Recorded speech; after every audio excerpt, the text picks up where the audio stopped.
name's Colleen, and I'm an educator at the St. Louis Art Museum. Welcome to Wee Wednesday. Today we're going to be talking about community. A community is a group of people who live together or share common interests or goals. People in communities often help each other and solve problems together. You're a part of many different communities. Your school, your neighborhood, your family, even a sports team. You can be a member of many different communities at the same time. We'll start by reading a story together, then we'll be looking at some art from the museum's collection, and we'll end by making our own art together. Feel free to pause the video at any time if you'd like to get a closer look, if you'd like to talk about something with the people that you're with, or if you need to gather some art supplies. Are you ready? Let's get started. Today, we're going to be reading a story called Last Stop on Market Street. If you've joined me for Wee Wednesday before, you may know that when I read a new book, I like to take a look at the cover to see if I can find out some things about the story before I read. Let's take a look at this cover together. What do you notice? I see a few different clues on this cover.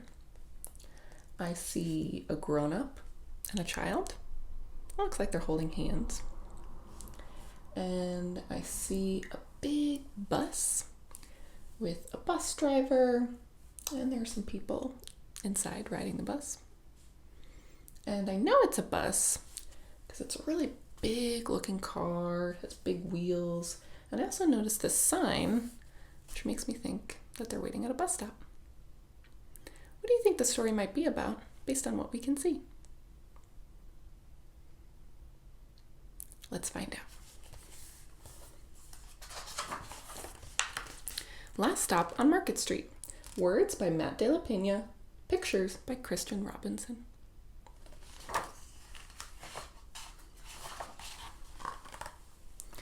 CJ pushed through the church doors, skipped down the steps. The outside air smelled like freedom, but it also smelled like rain, which freckled CJ's shirt and dripped down his nose.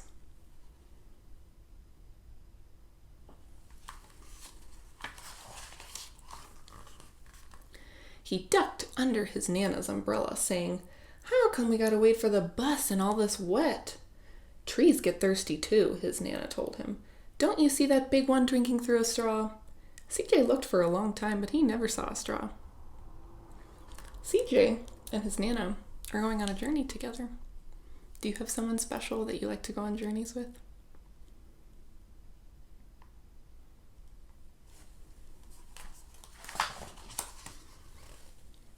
From the bus stop, he watched water pool on flower petals, watched rain patter against the windshield of a nearby car. His friend Colby climbed in, gave CJ a wave, and drove off with his dad. "Nana, how come we don't got a car?"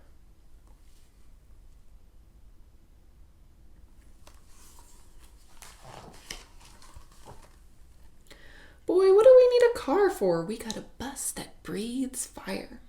And old Mr. Dennis, who always has a trick for you. The bus creaked to a stop in front of them. It sighed and sagged, and the doors swung open. Have you ever ridden the bus before?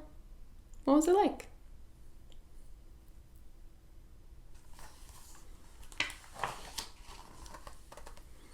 "What's that I see?" Mr. Dennis asked. He pulled a coin from behind CJ's ear, placed it in his palm. Nana laughed her deep laugh and pushed CJ along. They sat right up front. The man across the way was tuning a guitar. An old woman with curlers had butterflies in a jar. Nana gave everyone a great big smile and a good afternoon. She made sure CJ did the same.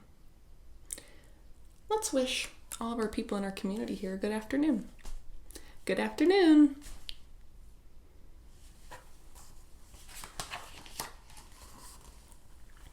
The bus lurched forward and stopped. Lurched forward and stopped. Nana hummed as she knit.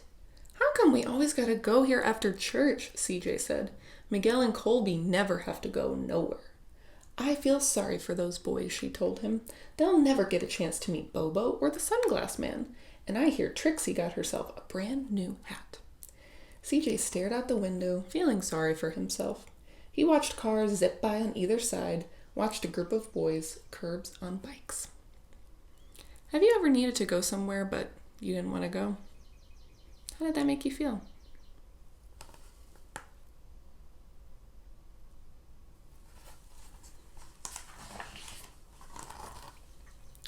A man climbed aboard with a spotted dog. CJ gave up his seat. How come that man can't see? Boy, what do you know about seeing? Nana told him. Some people watch the world with their ears. That's a fact. Their noses, too, the man said, sniffing at the air. That's a mighty fine perfume you're wearing today, ma'am. Nana squeezed the man's hand and laughed her deep laugh. People who are blind or have low vision sometimes use dogs to guide them, or long white canes to help them know what's in front of them, like this person here.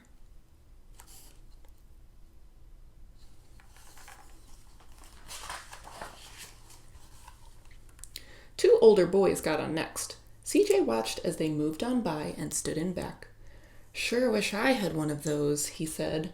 Nana set down her knitting. What for? You got the real live thing sitting across from you. Why don't you ask the man if he'll play us a song? CJ didn't have to. The guitar player was already plucking strings and beginning to sing. To feel the magic of music, the blind man whispered, I like to close my eyes. Nana closed hers too. So did CJ and the spotted dog. Let's close our eyes and feel the magic of music. We're going to listen to a piece of music together.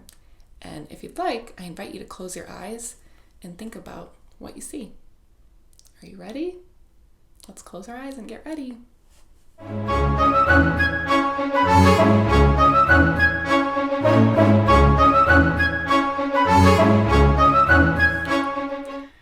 What did you see? Let's find out what CJ saw.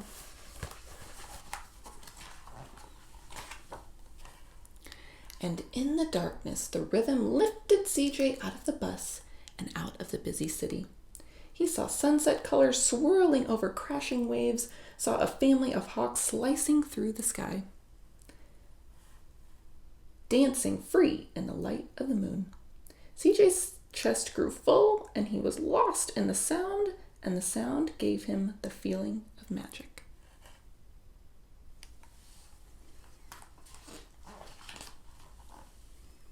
The song ended, and CJ opened his eyes. Everyone on the bus clapped, even the boys in back. Nana glanced at the coin in CJ's palm. CJ dropped it in the man's hat. Last stop on Market Street, Mr. Dennis called. Sometimes when I'm reading a story, I like to predict what's going to happen on the next page. What do you think is going to happen next? Where do you think CJ and his Nana are going?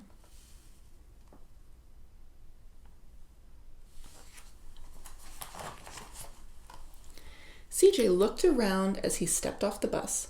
Crumbling sidewalks and broken down doors, graffiti-tagged windows and boarded-up stores. He reached for his Nana's hand. How come it's always so dirty over here? She smiled and pointed to the sky. Sometimes when you're surrounded by dirt, CJ, you're a better witness for what's beautiful. What do you notice that's beautiful from where you are right now? CJ's Nana seemed to find beauty wherever she went. Where do you see beauty right now?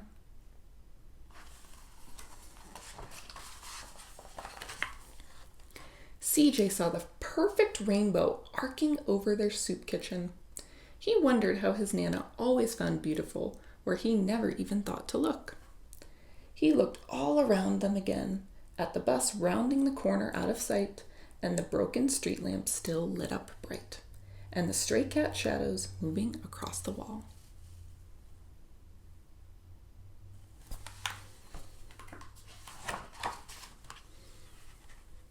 When he spotted their familiar faces in the window, he said, I'm glad we came.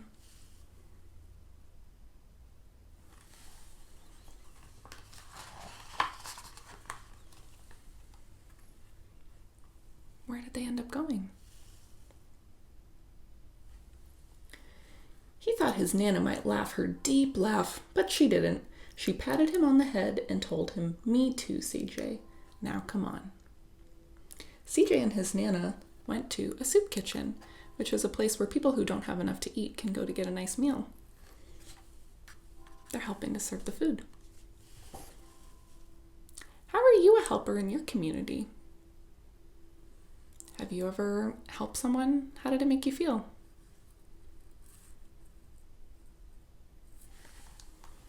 The end. I invite you to think about your favorite part of the story and talk about that with the people that you're with.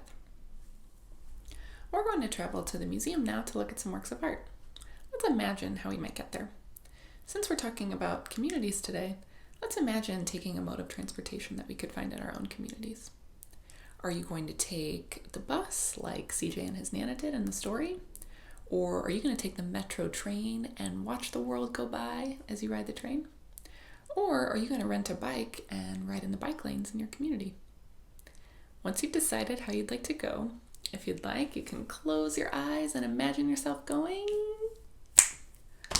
Whew, that was a really fun journey. I'm really glad that we made it. In order to get ready to look at our works of art, we're going to be doing an experience I'm calling our Mindfulness Minute. Mindfulness is taking the time to slow down and really pay attention to what you're doing. We're going to use a tool today to help us be mindful, and it's something that you might see in your community every single day. Have you ever seen one of these before? We're going to use the stop sign to help us be mindful today, and each letter in our stop sign is going to be a reminder to help us know what to do. You can use this stop sign tool anytime you need to slow down, maybe when you're feeling frustrated or angry or excited. Are you ready? Let's get started. S is going to stand for stop. It means to stop what you're doing. You can even freeze if you'd like, if you want to try that out. Ready? Stop. Great job. T stands for take a breath. Let's try that together. Let's breathe in through our nose and out through our mouths. Awesome. O stands for observe. It means to observe how you're feeling or observe what's around you. P stands for proceed. That means to keep on going. Let's put it all together and try it out, okay? So I think before we get started, we might need to get some of our wiggles out, all right? So if you're ready, let's get our wiggles out. Whew. Okay. Now we've got our stop sign tool. So we're going to, S stands for stop. T stands for take a breath. Breathe in and out. O stands for observe. So look around you. Observe what's around you or observe how you're feeling right now. P stands for proceed. Keep on going. I feel much more ready to look at some really amazing works of art. We're going to look at some works of art from the museum's collection together. If you'd like, you can scroll down on the page to get a closer look at the images we'll be viewing. Feel free to pause the video at any time to do this. Take a close look at this work of art. What's going on in this picture?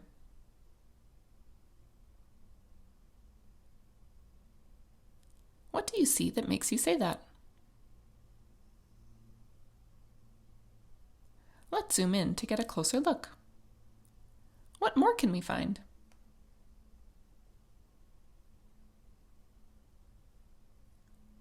This is a painting by an artist named George Lux. It's called Houston Street. This painting shows a busy street in Lower Manhattan in New York City about 100 years ago. George Lux would walk the streets of the city to find the subjects for his paintings. Let's see what we can find by playing a round of I Spy. I spy two small children walking. Can you spot them? I spy a person in a green coat shopping at a cart. Can you find them? I spy storefronts with white awnings. Do you see them?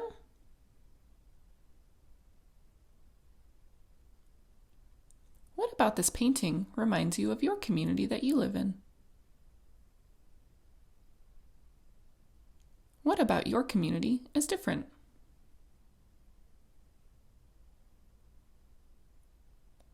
Let's see how another artist was inspired to create art about their community. Take a close look at this work of art. What do you notice?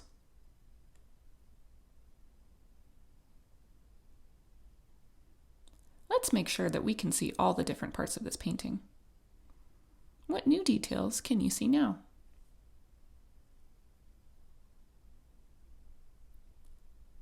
This is a painting by an artist named Walter Ellison. It's called Father and Mother Tintype. It shows Walter Ellison's parents, Sidney and Rosalie Ellison.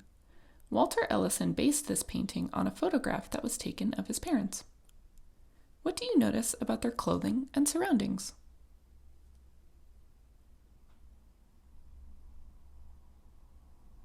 While Sidney and Rosalie are dressed in nice clothing, they are surrounded by torn carpet, a falling backdrop, and broken glass. The scene behind them reveals their community in Chicago. The artist wanted to show the difficult and unfair conditions that faced many African American families. Who makes up your community? What role do they play?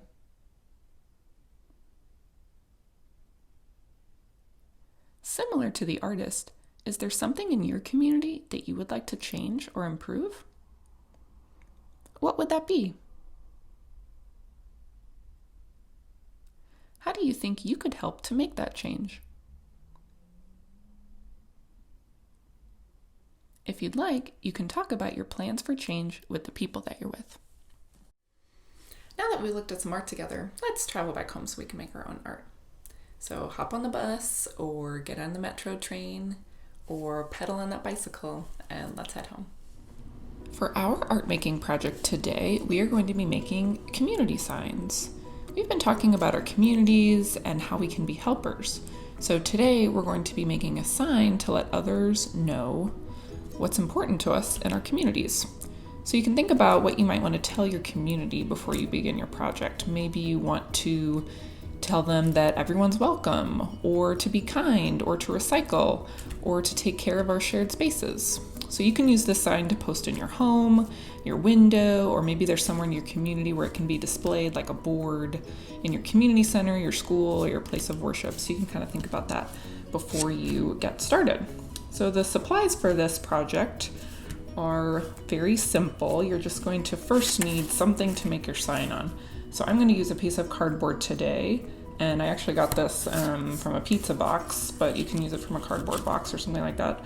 But cardboard is nice for signs because it's pretty sturdy, and sometimes you can find big pieces of cardboard.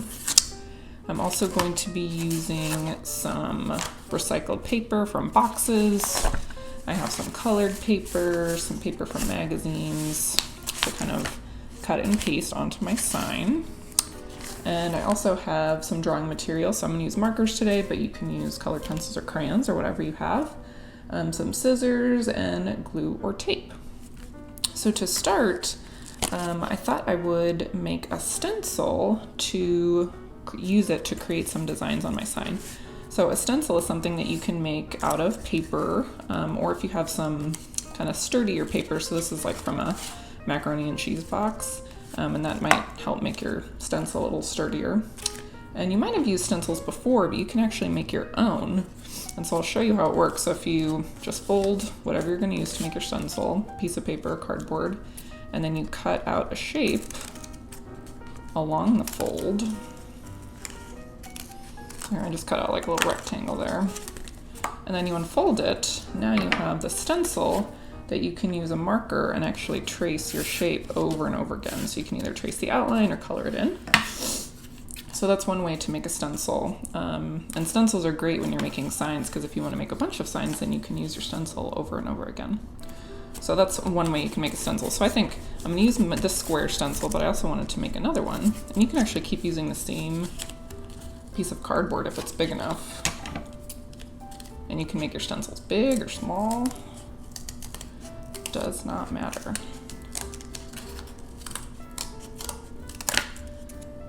So I wanted to make a heart stencil because I think for my community sign, I'm going to make a sign that says "Be kind."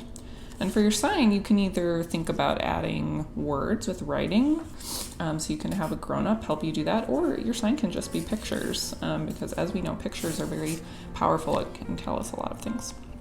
So there's a couple of these stencils. Maybe we'll make another one.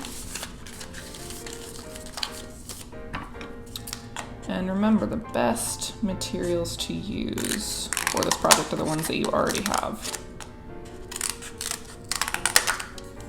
So I have kind of a diamond stencil. So I think I might start with making my message first. I think I might do kind of a combination of cutting out my words and also drawing them. So I have a pretty big piece of cardboard, so I want to make sure that people can see my sign when I put it up in my window.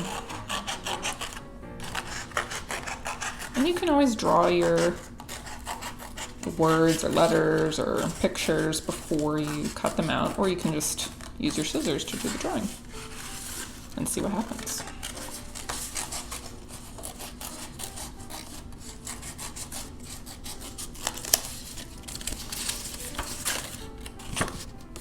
So there's my B for my Be Kind. I might make the other letter out of a different kind of paper. I liked the striped paper that I found in my magazine, so maybe we'll use some of that.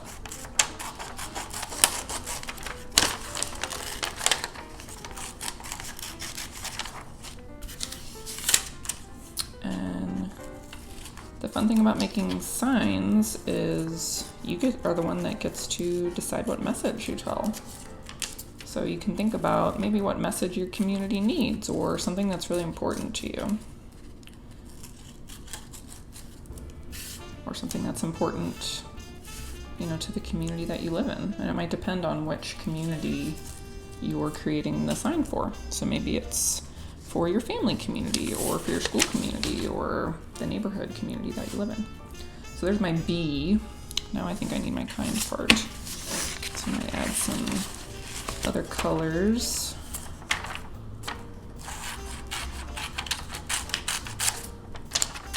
And I love using recycled paper because you never really know what colors you're gonna get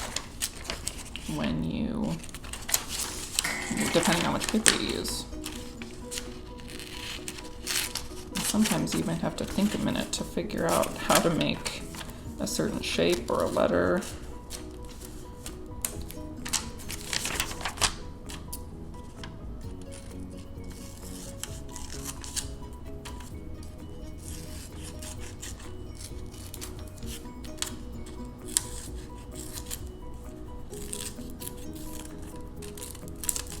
Okay.